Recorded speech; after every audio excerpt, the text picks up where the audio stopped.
Hi, everyone. As promised, I'm back with Lynn, and we're going to talk about how to make more sales, better sales, easier sales, because Lynn is the sales queen. So thanks for coming on, Lynn. Oh, Kathi, I'm so excited to be here and spend time with you. This is going to be wonderful. Absolutely. So the petite two queen, I like that. Just have to ask you how you came up with that. Well, you can look at it a couple of different ways, but the real story is we were sitting around at the beginning of the company at dinner, and I looked across at my team because we were trying to come up with a name that would sort of encapsulate women and diversity. I mean, I don't care if you got purple hair and tats. It's about being a good person. And I just looked across and they're size 2 to size 6. And I went petite to queen. And so that was, and I honestly, I checked right then on my iPhone, and sure enough, it was the URL was available, and I bought it at the dinner table. Love it. Love it. Love it. Love it. Though. Yeah, I love going on to GoDaddy and saying, can I buy that domain? So yeah. And for those of you, you'll know because I'll see it in the show notes, but it's petite number 2 queen. Yeah. .com. Although Uh, I do own multiple versions of it. So of course. Don't we all? We always have to do that. So talk to me about the beginnings of your career. I mean, I know you're a master at client interactions and getting sales, but how did that all transpire? What's your background? well, I've been selling since I was a Girl Scout. And in fact, that transitional year from being a brownie to becoming a Girl Scout, that was the first year I could sell cookies. And that year, there was this very special cookie badge. And I coveted that badge. And I wanted that badge. So I got my friend Judy, who was very shy and introverted. I got our cookies. And that first day, I hit our neighborhood, pulling my little red wagon loaded with cookies door to door. And at the end of that day, I just went, wow, this is going to be really hard to get this cookie badge because you had to sell a truckload, literally a truckload of cookies to get that badge. And I talked to my parents, and my dad asked me a very simple question: where do people buy their cookies? And I went, at the grocery store. And so the next day, there we were at the grocery store.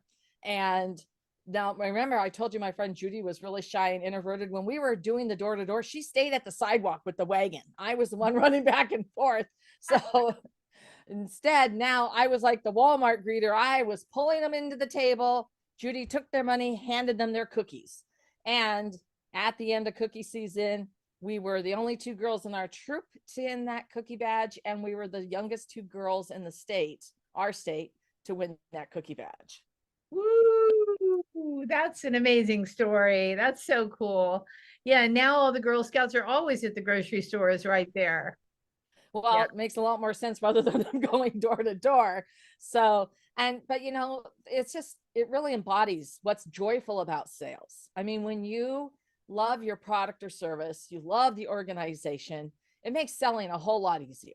So, Mhm. my first tip I have to tell you is if you do not love your product or service, you don't love the organization, it's going to be really hard for you to sell that product and to feel great about it and to come to your clients with that joyful, exuberant excitement.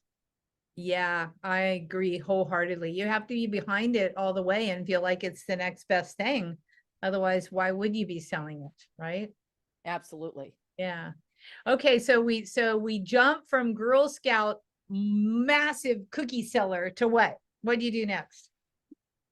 Well, I mean, really, we could just move on to after graduate school. And I literally did start in sales by talking to the owner of the business. There were 2 partners, and I talked them into letting me go into outside sales. And I started on April Fool's Day.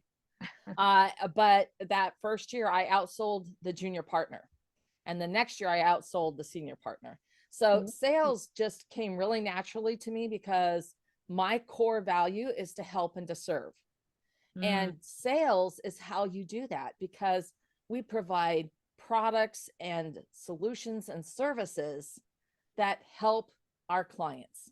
And it's an amazing way to make those, to really make a difference in their business. Now, I'm not saying it's world peace, but It really does. You're giving someone a gift of taking care of a problem or a challenging, or helping them move to the other side of something that was really blocking them and they truly desire to resolve. So it's really is that it's a gift that you're able to then give to your clients. Yeah, helping to serve. And if you're helping them and you're serving them, then they will, obviously they're going to be drawn to you, right? Because that's what everybody wants. They want to be helped and they want to be served. There's been a weird thing about serving in my mind for the past few years. It's like, do we serve people? I don't know. I mean, we do, but do we want to be servants? I guess that's the thing. Well, yeah, I don't look at it as that way. It's absolutely a mutually beneficial and an equal peer-to-peer relationship. It doesn't matter if you're selling to the president of the company, or you're working with the person that they've assigned you to help implement something. So even in my corporate sales career, I was, great to the receptionists. I mean, they are the gatekeepers. And I would see so many people being absolutely rude to them. Now, first of all, they're another human being, so there's no excuse for that. And second, having a great relationship with the gatekeeper, when I came in, it was, oh, well, just go on up, trot on upstairs. Yeah. When I was physically going into the businesses I was working with. And so I want everyone to really think about how they're approaching that, because every single person deserves to be treated with compassion, dignity, and respect. And that's really a part of my core sales philosophy, is that worthy intent. And this is your genuine desire to help and serve others, to sell with intent, and to create massive impact. Yeah, I like that. What do you think is the one of the main stumbling blocks that entrepreneurs have when they're working on selling their product? Because a lot of the people that are listening are they've created this business, right? And they want to sell their product. What do you feel that you've seen in your years of experience that holds them back? What's the big sticky point? Well, there's a couple of things. The first off is they have to get out of their own way. So it's not about them. It's your client who decides to purchase. They're the ones who decide to make this commitment. So it's about them, and you've got to reframe your perspective into your client's thinking. So that's first. Second, I want them to rethink about their mindset. Many people are uncomfortable with sales. They feel like they're asking or they're pestering. Well, and I'm here to tell you, if you don't ask, you don't get. Okay. So you got to ask. But I want them to rethink about what is the impact that they're delivering, whether it's a product or service. Yeah. And that is the value that you're delivering. And it's important. And so if you're denying someone that because you're not asking them for the sale or you're not following up, you are doing them a disservice. So there's some mindset work for some people. That's stumbling block number 2. And stumbling block number 3 is they're not following up. They don't have a system. I mean, you're all about organizing things and having this well thought out system. Well, let me tell you, you need the same thing in your follow-up, because most people, a very small percentage of people, are ready to make an instant decision. It's one thing if you're buying a box of cookies, but completely different when you're investing in your business and yourself, or you're buying a specific product or service. So, and in some cases, there's other people that need to be involved in the decision-making process. So I want people to start thinking about how are they going to follow up? And there's a couple of core principles on that, just as you were going to start organizing, right? It's not like all of a sudden you're going to wave a magic wand, it's all going to be gone. No, it's bit by bit. You eat a meal one bite at a time. So it's the same with building your follow-up strategy. But as you build it out and you're building it on the fly, you're building something that's focused on value, that's focused on why it matters to your client. And at the end of however many, I have a 13-step cadence. Now that whole, I've done it live week by week. you can rinse and repeat. You do it now, you can do it with, and you can start with the next person, at week 2, they're starting at week 1, right? And so having a system and having a well thought out plan that is directly connected to what matters to your client, that is going to be your competitive edge. Because ironically, 80% of the sales are made by 20% of the people, because those 80% have been abandoned by all your competitors. Mm-hmm. Yeah, the old 80-20 rule, it's everywhere. Like it works in everything. It's just really interesting to me how the Pareto principle, no matter what you're talking about, it's true. Yeah. So you said you have a 13-step cadence. Is that what you said? Mm-hmm. Oh, yes. I love that word. I love that word. Lucky 13. Uh-huh. So cadence, strategy. Yeah, that's an interesting word. Why do you come up with that? Well, because the cadence is the timing. And so depending on your product or service or your industry, you may need to adjust your cadence. So in real estate, your cadence could be very rapid fire. Whereas in the B2B world, you're going to most likely slow that down. And so, you plan that cadence. And this is a way that you can avoid people feeling that they're being hunted, stalked, pestered, right? Is to be respectful of the cadence. The second thing is that you're leading and delivering value. Because then, even if they're too busy, they're registering in their mind, top of mind, that you delivered something of value, even though they can't do anything with it. Right. Because they're busy. I mean, the most times that people don't reply, it's because they're busy. Okay, people, they're busy. And so, but when you do those two things, you really and then the last one is change up how the methods and what you're doing. I mean, some people forget the most simple element. Pick up the darn phone and make a phone call. Right. A human voice. If you are going to send them direct message, if you can do it on the app and you can send it as a voice message, that is like a human touch, like a human being actually reached out to me, and you've planned what you're going to say. And then I'd call it either a dynamic duo or a triumphant triangle. There's a couple of different formulas that I use, but if you start with a phone call or a direct message, then you send an email with the information with a link to the value. And so there are a number of things that you can put together and assemble, as I said, on the fly, but with your client sharply in focus as to what are their challenges, their pain points, what are their objections, so that you can be answering them as you're building your relationship block by block. You're building your credibility. You're building the trust. They're getting to know and like you. Yeah. Yeah. Well, that leads me to the question I was going to say. Do you say phone calls? Do you say emails? And yours is, you mix it up, right? So you have a phone call, then an email, and then possibly a text or that kind of thing. Right? Oh yeah. Yeah. I even include sending packages.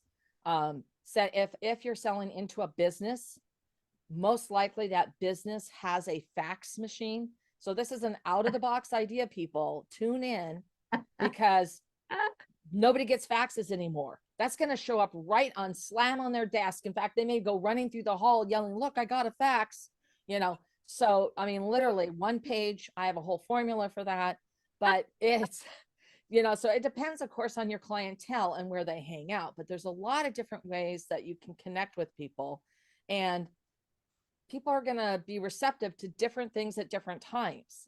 So that's why you mix it up, because it keeps it fresh. It keeps it interesting. It keeps them engaged. Whether they're responding or not, they are hearing and seeing you. Yeah. And that's what I think that a lot of solopreneurs and entrepreneurs, they think they get their feelings hurt because they're not being responded to, and they're thinking it's all about them. Oh, they must not like me. They're not realizing that person has like 50 other phone calls, waiting in the wings, or, 1,000 emails, as some of my clients, and, they can't just wade through all the information that's being sent to them. Oh yeah. We're being bombarded every day. And so really, delivering that value and finding a way to make what you're doing informational and entertaining. So my friend Tom calls it infotainment. And it truly does make a difference. because I mean, recently I had the president of a company forward an email to a sales and marketing director with contact Lynn, and literally it was one of my emails, and she replied back and she thought it was so funny. I was comparing a rumpled coat and the great mouse detective with being a detective in sales, right? I mean, because you have to be a detective in sales. So rumpled coat, by the way, is Columbo. Infotainment. I love that. So talk to me about one of your clients, before and after. What happens? Who is your ideal client that you love working with, and tell me a story. Well, Routine. yeah, I work with small businesses or micro businesses where there's, it could be a solopreneur, but they might often have a VA or a couple, or they have a few partners, something like that. Or it's a small business that the founder is still doing all the sales and they're at that cusp of needing to make a change because they've got too much business. They need to have some help with the sales. So, but to be honest, my number one thing about my ideal client is that they have worthy intent, that they truly desire to help and serve their clients. Mm-hmm. And that the second thing is that the relationship matters to them. They want to build, in my case, lifelong relationships, but they want to build a relationship with their clients. And so those are two things that I say everyone should have 5 heck yeses, that if your client can't answer heck yes to, you are not going to work with them. Those are 2 of mine. So the reason for that is that it's a two-way street, right? You don't want to work with somebody who is not going to be a good fit because that 80-20 rule, now it's working in your disfavor. You're spending 80% of your time on 20% of your clients, right? So it's a really important to know that. And the biggest thing that people have after working with me is that they have a consistent, repeatable, scalable process. And what happens is that they graduate, per se, they go on and do their things, and then they come back and they rehire me when they're ready for that next stage, or when things change. I had a lot of people come back to me like during COVID. I mean, I had one client who lost 80% of his business or in literally 1 month. And so it was what we were going to do to save his company. And we did. We came up with a solution and he stabilized that year. And the Q1 of the following year, he got back to where he was. So, but we built out a whole new virtual product, a service that he didn't have before, which he still has now, right? It's part of his big offering. But the thing is that things change all the time. It doesn't take a pandemic. There's other things that happen, right? 2 years ago, AI, most of us hadn't really heard about it, this and that. Now it's like everywhere, right? So just, I want everybody to remember that it's a constantly changing and evolving world. And so you don't have to stay on the bleeding edge, but you need to keep your ear to the ground and stay on top of those things, because you're going to need to make adjustments and refinements in your sales strategy. Yeah, absolutely. Tell me about a time when you had to adjust your sales and what happened with, we all have the ups and downs in our business, right? We all have things that are like the Hail Marys, or, we rise up. What's happened with you in the time that you've been in this industry? Well, I mean, I'm a consultant, a sales consultant. So I have previously done a lot of private client work. And what happens is I can only work with so many clients at a time. I mean, honestly. And so one of the things was learning how to do a group program. And the first time it was sort of a set program. It ran for 13 weeks.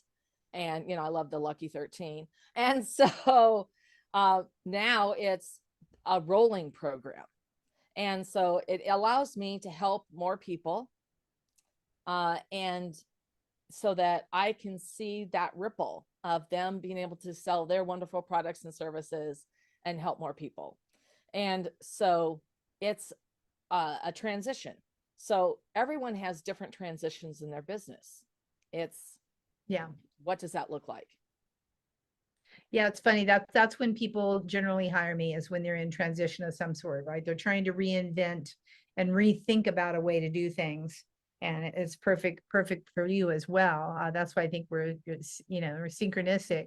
So you started it as just a group program, a set time, and then you're like, wait a minute, this isn't really quite working. Let's make it so it's rolling, so anybody can enter into it at any time, but they get on the same tracks as. Right, right. Because my three die on the hills are in everything, and which is client thinking, follow up, and worthy intent. So if you start at closing, if you start in the closing month, everybody needs help closing anyway, right? And so there's a few modules that are not live that are recorded, but everything else is all live. So of course, if you miss something, you can watch the recording, but everything I do is designed to really have that human to human interaction, to get that it sticks better. People can ask questions in the moment, they can get things sorted out, they can hear what somebody else is struggling with, and a light bulb goes out. Oh my gosh, this is how I could do that for myself. And Yeah. so it's I just am a really adamant about having live human to human interaction. Well, and that's sales. I mean, really, there's not a lot of sales that happens where people just click the button unless it's, yeah, Yeah, an SAS solution, sure. Yeah. yeah, exactly. So when you have a big win or a success, how do you celebrate that? Oh, it depends, So a month ago, I was at a speaking event, and I actually got sick the night before. And all that day I was just dragging. And so then when it's my turn to go onto the stage, it was like someone had flipped a switch. Ta-da! Yeah. So I did my talk, all that. Well, and at the end of the evening, the audience picked like their favorite speakers. And so they had brought up number 3, they brought up the second runner up or whatever. And I just thought, okay, yeah, it's not going to be me, and there were some other really good speakers. And all of a sudden it was me. I was the best speaker of that evening, right? And so for that, I mean, I did share it with my audience. There were photos taken, and it's also a story I can tell. And when you build a relationship with people, they want to celebrate your wins too. Mm-hmm. But it's not all about me. Usually that's sort of unusual, but it is celebrating with my online family, but it's also with my team and my personal family. Yeah. So in fact, my little microphone trophy is in the Yeah, I back can of see me it right back now. there. I know. That's I awesome. put it right back there. So celebrating your wins, everyone needs to do that. And they can be a little win for the day. Yeah. Okay. I mean, I've gone through a big move, and I'm going to tell you, you look at the garage and I don't even know where to start. But when you work on just one area and it takes a little while, all of a sudden you see like, wow, then you come in a few days later and it's like, that area is clean. That's organized. It's ready to go. You feel great. And it's like, you definitely have a dance party, and now you're ready for the next thing. And it's the same thing in sales. When you think through the sales process, the experience that you want people to have, you create a lead magnet. Well, what happens then? All right, for goodness sakes, just don't let them drop off the face of the earth. No, they've got to be welcomed. You got to start feeding them infotaining content, make the connection deeper, brick by brick. And so you have to have a plan, and then you implement that plan step by step. Yeah, I love it. Of course, we're talking about that, which leads me into my question. What's your favorite organizing hack or program, or what's your favorite jam when it comes to getting organized for your business?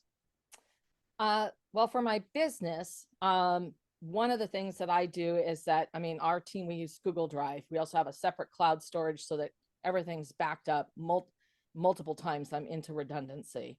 But one of the things that we do is what makes sense as to where it's put. And the file hierarchy actually mimics what's on my personal hard drive. So there's no question as to where it goes. But when there's a question about where something should be stored, we actually will talk about it. Or we'll also look at it. Do we even need things here? What should we change? What, and so I try to make it as intuitive and as simple, and then everyone uses the same process. So we have a master schedule for everything that's going on. And at a glance, we've used the red light, green light. People can tell, and different people touch it. Amanda touches it for the website. Rachel touches it for social. Christina touches it for video and graphics. Well, they can tell, and they fill in their little slot, and they turn the color, and it's automatic. They just change the ready or whatever, ready for website, or it just the whole thing turns that turns green. And But is that in Google Drive? It is on Google Drive. We use a Google Sheet. So we manage everything that way. Now you can use all kinds of elaborate stuff and things like that. Sure. And that's cool. But I am not some giant Fortune 500 client company. I never will be. A Google Sheet works great for me. That's another thing. Just don't overcomplicate it. Right. There's no reason to overcomplicate things when it's not necessary. Yeah, I'm with you on that. Yeah, I love the idea of color coding in your Google Sheets. That's good. Yeah. That's good. And having the same hierarchy, I tell my people that all the time. It's like, let's use the same system for your papers and your digital. Let's just use the same system for everything for your team. That way it makes sense. And if anybody doesn't know, someone's going to know. Yeah. The answer to that. And you can always find something, right? Yeah.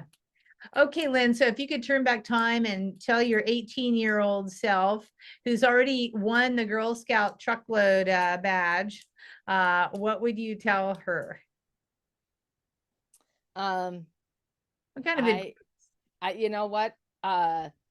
There's certain things that I would love to change, but on the other hand, I think it's the journey that you go down. Yeah. And would I actually change anything? No, I think I would just say, you got this, girl. You go out there and just, it's about a life well lived. Yeah. Maybe I'd tell myself to buy Apple stock. I don't know. Yeah, there you go. Yeah. And just make sure that you are in the frame mind of helping and serving and believing in what you're selling. Yeah. Yeah, that's good. I love it. Okay, so I know you probably have a valuable free resource for people. And, people, if you're out there and you're struggling with sales, you really need to consider this. So what is it, Lynn, that you're going to offer the audience here? Yeah, I have a sales strategy checklist, and this really will walk you through the sales process. And you can see if you've got a step missing, because sometimes why things aren't working is because there's a gap. And it's real simple, 4-page, and it's going to help you out quite a bit. Perfect. I love it. Anything that has to do with strategy, that's it. And we'll put the download link in the show notes so that you can go ahead and download it and connect with Lynn. And I'm sure that she's available to answer any questions for you as well. So just check her out and connect, because we're all about connections here, right? That's the situation. That's the story. Let's connect. Let's become compadres in just business, helping each other grow a business. That's what it's all about. Okay, so is there anything that we should have talked about? Any question that I didn't ask you as we wrap that you would like to talk about? Well, I do want to say that it's so important that you have a plan. And when you don't have a plan, you're, to a certain extent, you're running around with your head cut off, or you're like running with scissors. You don't want to do that. It's just not a good look, and things happen. So having a plan, even if it's on a scratch paper, it's going to help you so tremendously. Just know where you're at, and to capture things like, oh, I forgot this, because you see it. And I know that that's singing to the choir here, but for those of you out there, this isn't a seat of your pants thing. Yeah. Sales don't happen accidentally, hardly ever. Yeah. I'm with you on that. Or your business and how it grows and scales. Yeah. Love it. Well, thank you. This has been really, really awesome. I appreciate you. I appreciate the work that you do in the world. And I mostly appreciate your integrity and the fact that you have the litmus for what type of clients you want to work for and with. Because that's, that's what it's all about, is women helping women who are in sync, who have the same ethics and standards. So I do appreciate you a lot for that, Lynn. Oh, thank you, Kathi. And it's been such a pleasure. And right back at you. You are so amazing at what you do. And I'm truly honored to be on your show. Oh, thank you. Thank you. Well, until next week, guys, we're signing off, and I will see you on the next podcast.